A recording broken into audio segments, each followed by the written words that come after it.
انشاءاللہ قربانی کے حوالے سے کچھ معروضات میں عرض کرتا ہوں۔ چنانچہ حضرت سیدنا احمد بن اسحاق کہتے ہیں کہ میرا بھائی جو تھا وہ بہت غریب تھا، مگر اس کے باوجود بھی وہ اللہ کی محبت میں قربانی ہر سال کیا کرتا تھا۔ اس کے انتقال کے بعد میں نے خواب میں دیکھا کہ قیامت برپا ہو گئی ہے اور لوگ اپنی اپنی قبروں سے نکل آئے ہیں۔ اچانک میں نے دیکھا کہ میرا جو بھائی تھا وہ ایک ابلک گھوڑے پر سوار آیا ہے۔ ابلک گھوڑا کہتے جو کچھ کالا ہو اور کچھ سفید ہو، اس کے ساتھ اور بھی بہت سارے گھوڑے تھے۔ میں نے پوچھا یا اخی ما فعل اللہ تعالی بک، یعنی اللہ تعالیٰ نے تیرے ساتھ کیا معاملہ فرمایا؟ تو اس نے بتایا کہ اللہ نے مجھے بخش دیا۔ میں نے پوچھا وہ کس عمل کے سبب اللہ نے تیری بخشش کی؟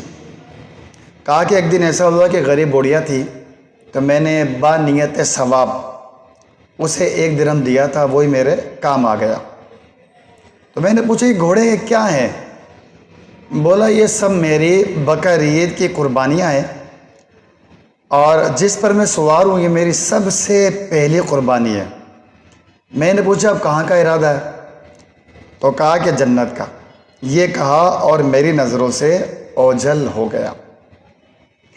تو میرے پیارے بھائیوں، دیکھا آپ نے کہ 2 چیزیں یہاں ہمیں پتہ چلی۔ ایک تو یہ کہ اللہ کی راہ میں صدقہ کرنے سے جو ثواب ملتا ہے اس سے بخشش ہوتی ہے۔